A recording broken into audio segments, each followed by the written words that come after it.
स्वाभिमान भारत अभियान पक्षर पिपिली कॉलेज परिसर में स्वदेशी जागरण मंचर प्रोत्साहन आलोचना चक्र अनुष्ठित हो जाइछि।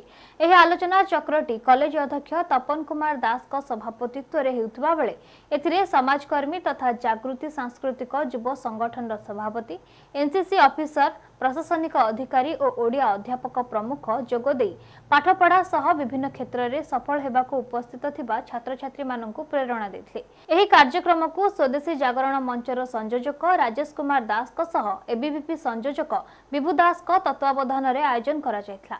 एही कार्यक्रम रे पिपिली कॉलेज रो युक्त 2, 3 एवं एनसीसी कैडेट समेत शताधिक छात्र छात्री माने शामिल होइथिले। आजर कार्यक्रम गोटे नियारा कार्यक्रम एथि पई कि कॉलेज रो स्टूडेंट माने आज जहाँ पाठ पढ़ुचंदी काली जाई से पाठ पढ़िबा परे से माने कोन करिवे से गोटे बड़ क्वेश्चन मार्क। से क्वेश्चन मार्क रो आंसर आमे पाखरे बेले बेले न थाए, बेले बेले थाए भी से जिनसटा को आमे आज यही मंच माध्यम रे आमे आज समस्त को जणाय पई चाहूथिलु कि आमे चाकरी न करे आमे गोटे उद्योगी ही परिबा, आमे किछि भी करि परिबा लाइफ रे, किंतु आमे रोजगार क्षम हेई परिबा, रोजगार देई परिबा। एटा होछि मुख्य उद्देश्य थिला है पर्टिकुलर मंच रे। आउ मोस्टली आमे जति कि कॉलेज स्टूडेंट मानक देखुचे, कॉलेज स्टूडेंट मानकर प्रत्येक क्षेत्र में से उत्साह अच्छी से सब किसी करें, किंतु आमे तांको टिके गाइडेंस दवा दरकार। आम केमिति गाइडेंस दवा सेटा होछि मुख्य उद्देश्य। आ सेकेंड जिनस होछि कि आमे तांको टिके फॉलो करबा कि आम पिला माने केते भल रास्ता रे अछंती, भल पाठ पढुचंती ना नाही।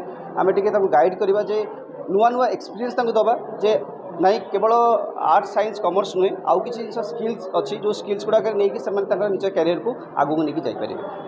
बेकारी समस्या केते सहायक हो ये कार्यक्रम 100% सहायक हम, क्योंकि कहीं बेकारी समस्या आम केतबेले कहूचे जितेबाला आम भावुचे जे केवल गवर्नमेंट जॉबटे न पाइले आम बेकार हो गले, सेटा बेकारी समस्या नुहे। बेकारी समस्या जितेबाला आम भावुचे जे आम किछि करि पारु नाही सेतेबाला आम भावुचे निजको बेकार, किंतु आम आजिका डेट्रे एमिति लक्ष लक्ष उपाय अच्छी जो उपाय आम रोजगार करें, रोजगार क्षम हो पार और सेटा को लेकिन आम 100% आम निजको रोजगार क्षम कर दे पार। आज भारत स्वावलंबी विषय में ये मंच में बहुत किसी शिखा पाइले जे आम केवल चाकरी पछरे न गोड़े आम निज निज गोटे ठिया पार। आम गोटे कि गोटे जहाँ भी गोटे करी अन्य मानक भी प्रोत्साहन देकी से क्षेत्र में जागरण दे पार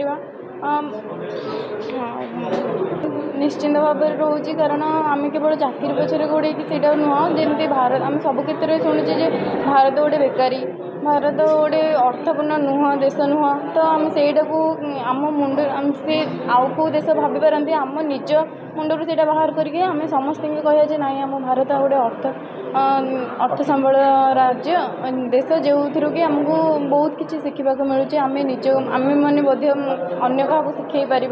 कारण भारत वर्ष 140 कोटी जनसंख्या जो थे प्राय 37 कोटी जनसंख्या होची 18 रु 29 वर्ष युववर्ग।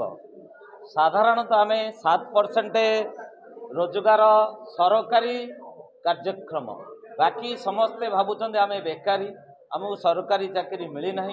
तेणु ये जो प्रोत्साहन जनसचेतन कार्यक्रम चालू रही एथिरे वार्ता दिया जाउची आपण माने निजे चाकरी खोजिबा छाड़ी अन्य मानकु चाकरी देवार जड़े उद्योगपति हुंतु।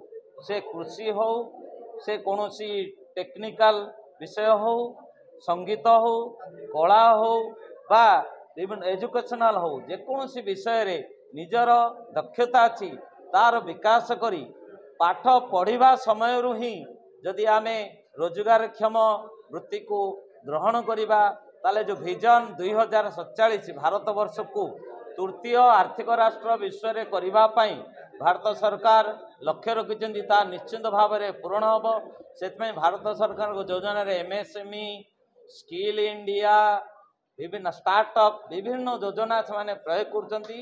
साधारण युववर्ग अन्य उपर निर्भरशील न होई निजे निजर वृत्ति विकास करू एवं उद्योग प्रतिष्ठा करू, यह ही आज कार्यक्रम लक्ष्य।